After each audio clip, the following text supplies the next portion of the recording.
agora eu vou tocar numa questão ética moral. Você é contra a liberação das drogas? Totalmente. Totalmente. Por estas razões, e teria outras ainda? Muitas mais, né?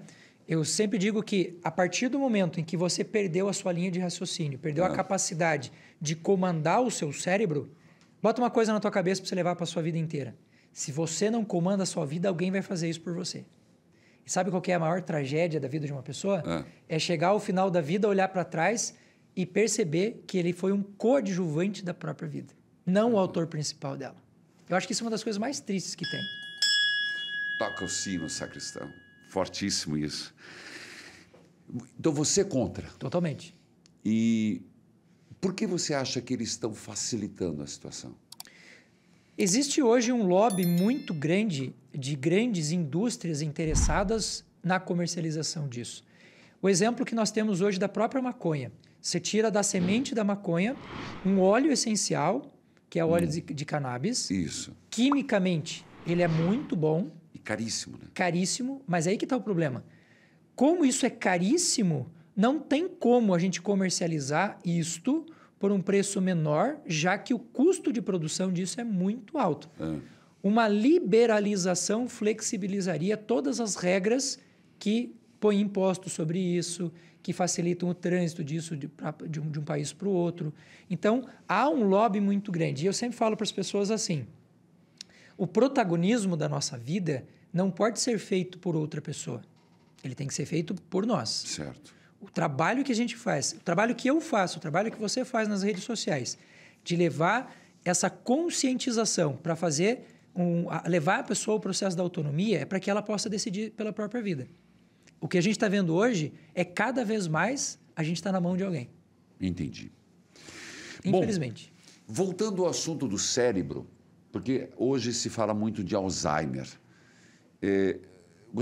Podemos tocar nesse assunto? Pode. Mas não é bem do Alzheimer que eu quero falar agora. Depois eu quero ir como manter o cérebro ativo, que você tem falado muito sobre isso. Mas sobre o Alzheimer, porque muita gente que está nos acompanhando tem algum familiar, alguém que teve, alguém que tem, e como lidar com este mal tão presente hoje? A primeira grande questão é uma adaptação da família à condição da pessoa que está com Alzheimer. Tá. Porque o que acontece? A gente já sabe hoje que regular a alimentação e regular o estilo de vida dessa pessoa faz uma bruta diferença. Atividade física. O nosso intestino produz uma substância chamada BDNF, fator neurotrófico derivado do cérebro. É ele que literalmente faz as ligações nervosas do cérebro se conectarem. Então, se eu tenho... intestino? É o intestino. Eu entendi certo. O intestino. Mas pelo amor de Deus, o intestino é lá embaixo, só lá em cima. Olha que interessante. Quando dois gametas se juntam, né? Masculino com feminino, e forma a primeira célula, ela começa a se dividir e a partir dali ela vai formando um tecido e esse tecido no 21º dia ele se fecha e forma o famoso tubo neural. A parte do ectoderma, que é a parte de fora desse tecido, forma 3 conjuntos no nosso corpo. Pele, intestino e cérebro. O cérebro está totalmente conectado com o intestino e o intestino totalmente conectado com a pele. Tanto que hoje um dos diagnósticos mais simples que a gente faz de uma doença intestinal é olhar para a pele da pessoa. Fala assim, estende a sua mão. Pela cor da pele, pelas olheiras do rosto, tudo isso indica como está o intestino dele. Então tem uma conexão, sim, muito grande. Que interessante. Mas, então, voltando à questão do Alzheimer. A alimentação, você disse. Isto. E há algo que se pode fazer como prevenção do Alzheimer? Sim. Se você tem um histórico... Primeiro, vamos começar com a pergunta. Já teve alguém na família com Alzheimer? É genético? Não necessariamente. Hoje a gente já sabe, olhando pelo viés da ciência, que essas doenças ditas familiares, elas são muito mais pelo padrão alimentar e de vida daquela família do que por questões genéticas. Exemplo, minha família tem várias pessoas com diabetes. Tá. Eu fiz um mapeamento genético, que é um exame que a gente faz, e de fato tem 2 genes lá que me predispõem a diabetes. Tá. Então isso é genético. Quantos por cento dos casos tem esse fundo genético? 4%. Ou seja, 96% de todos os problemas de saúde ligados a esse tipo de doença são comportamentais, não são genéticos. Mesmo aquele cara que tem o princípio genético. Hoje tem uma área da nutrição clínica que se chama nutrigenética, que faz o quê? Identifica o gene, identifica como aquele gene é ativado e silencia ele. Meu caso, eu tenho 43 anos, não tenho nada de calvície, a minha família tem várias pessoas calvas, não tenho cabelo branco, não tenho um monte de coisa. Por quê? Porque eu uso o açafrão com a vitamina D. Açafrão, comidas que a gente usa no dia a dia. Ele silencia o gene da diabetes. Então, existe um estudo, existe uma... E você fez essa planilha, não. Como você chamou? Esse mapeamento. Sim.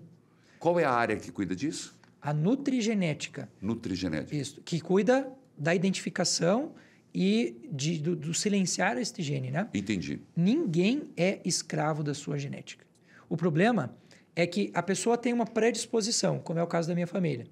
E a gente vai ver uma família de descendentes de alemães que adoram doce, que adoram uma banha de porco, que adoram uma fritura. Isto, sem controle, levou boa parte das pessoas da minha família 30, 40 anos a desenvolverem diabetes. Entendi. Eu vou chegar aos 100 sem nada. Olha aí, toca o sino, sacristão. E esse mapeamento hoje, se alguém que está nos acompanhando no podcast, ele é algo absurdo ou é algo alcance de pessoas normais? É caro. Ele custa em torno de R$3.000 para fazer. Entendi. Mas as pessoas não precisam fazer o mapeamento para entender isso. Se a gente fizer uma boa análise de família, um bom histórico familiar, a gente já consegue fazer isso. Esses dias me aconteceu uma situação muito... quase cômica, eu diria, né?